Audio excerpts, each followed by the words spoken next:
Hey there guys, so today we have another review and this is a beer from Grimm Artisanal Ales. They're a couple out of Brooklyn and they're gypsy brewers. Recently they've been brewing dry hop sours and they've also been brewing double IPAs, and their double IPAs have gotten a lot of hype recently. Paste did an article where they did a blind taste test of over 100 double IPAs and Grimm submitted 2 beers. Tesseract and Lambodor came out as number 1 and number 4 respectively. So that's absolutely insane that they only submitted 2 beers and were able to get 2 slots in the top 5 of hundreds of over 100 beers. So that's really insane. This is their first canning, because previously they've been bottling their other beers. It's the first canning of the double IPA. It was only draft only before. So this is Grimm's Afterimage double IPA. This is an 8% beer. It is brewed with Mosaic, El Dorado, Simcoe, Falconer's Flight, and Columbus. By the way, this beer was pretty hard to get. I believe only a couple hundred cases were produced. I had my day off and I was in Manhattan, and stores had literally received their shipment and sold out of their shipment in a matter of hours. So I hadn't looked at my phone for a couple hours and all of a sudden it's all gone. Thankfully, the store I work for, shout out to Craft Beer Cellar, Port Washington, we were able to get a case, so I was able to get a couple cans, so I was really lucky. Otherwise, I wouldn't have been able to get a can to review for you guys. Thankfully, I did find it in a draft, so I will preface by saying I have had this beer. I've actually had it both draft and cans, and there's slight differences in this beer, but really, really hyped beer. You guys, this is a pretty freaking awesome beer, so let's dig into this one. Can't wait to review it for you guys. The beer pours out, oh, look at that color. That's beautiful. Hazy orange, there you go. Looks a little bit like, you see a little bit of light coming through. Is maybe a lighter orange than the In Perpetuity that I just reviewed from Treehouse, but it is just a beautiful hazy orange. Actually looks, yeah, a good amount like the In Perpetuity. Let's get the aroma on this. That's insane. That is just so bright. Man, that is insane. It's got this like bright, like tropical note of like there's familiar tropical fruits and then there's like really exotic ones. And this smells like that. It's like guava and star fruit, but underlying there's a really nice peachiness and pineapple and passion fruit.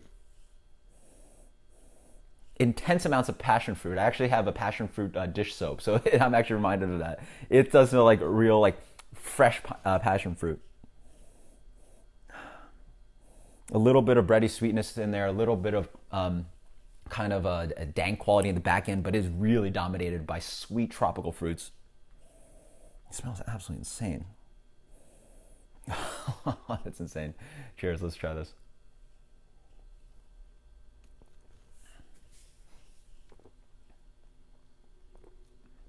That's so freaking good. Oh my God.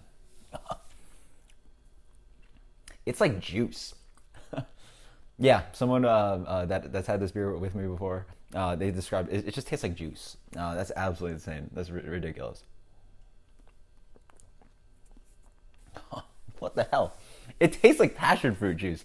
And I mean, I remembered a couple of days ago when I had it on draft and can, thinking that, and it still does.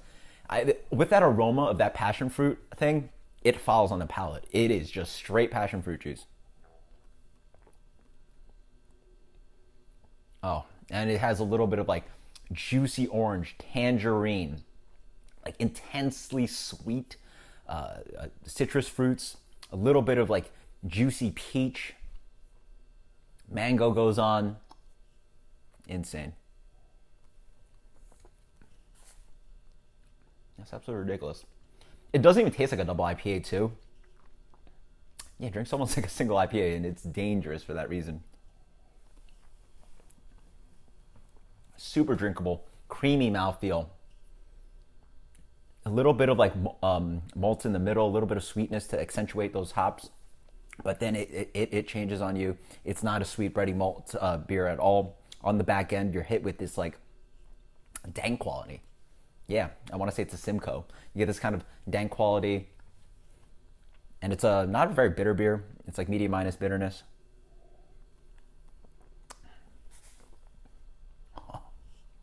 Man, it's like intensely tropical. This is such a juice bomb. Holy smokes.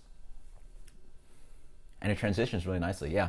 you not only get those ridiculously juicy fruits up front, as I was saying, that passion fruit, that peach, hints of like sweet melon, that intensely juicy orange and tangerine, even like interesting tropical fruits, even like maybe leaning towards like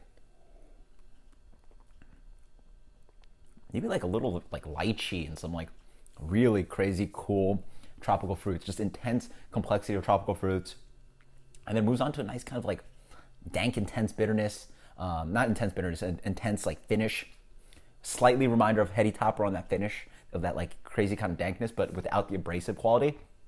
It's pushing on a little bit of like too much dragging on the palate, but it's not really. I would say it's like medium. It's really nice. It offers another layer of complexity to this double IPA. And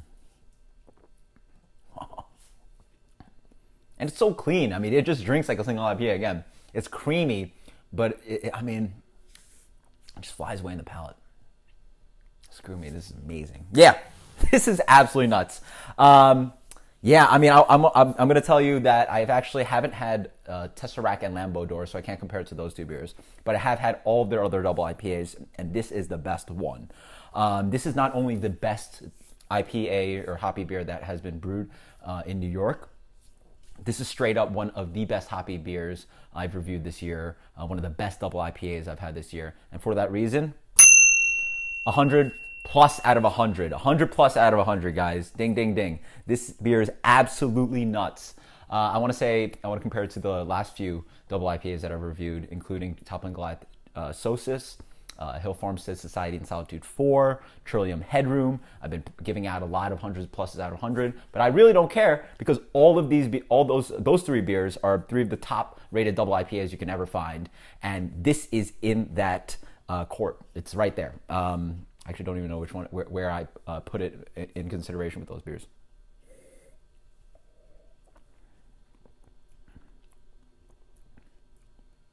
I wish it maybe had a little bit of that kind of like more intense. This one has a little bit of that kind of yeasty quality, but I maybe wish it had a little bit more carbonation, a little bit more like intense creaminess that Treehouse has, and a little bit more of that kind of like bubble gummy yeasty thing. This one has a little bit of that, but I really like that signature quality of Treehouse. But yeah, this is just insane. It's so juicy. Yeah, there's different things that I like about certain double IPAs. Society and Solitude 4 has finesse. This one is just juice bomb, and it's ridiculous. It's freaking awesome for that reason. As I said again, 100 plus out of 100. This puts like New York on the map as being, I guess, Grimm on the map as being a world-class brewery. I mean, this is not like straight up the best double IPA from New York. This is world-class good. This is, better than what New York has been producing. So Grimm gets my vote for being the best brewery in New York. Not only do I love their hoppy beers, I've loved their hoppy beers actually throughout and before this. I also love their dry hop sours and their other selection, but this really puts them over the top. Guys, if people aren't trading for Afterimage, get some. I just want to drink this forever. Oh, geez, guys. Oh, and actually, as I even say before, as like a criticism that I wasn't getting that kind of like bubblegum and yeasty thing, I do get it more and more now. So drinkable. Love that transitioning of the hops. Super, super juice. Just juice bomb to like, the 20th exponential, whatever. I don't know. Whatever, guys. This is Afterimage. I'm going to stop blabbering. Grimm, watch out for them. Hopefully they'll be canning more. And hopefully I'll bring you more reviews of their double IPAs because this is absolutely insane. Until next time, guys.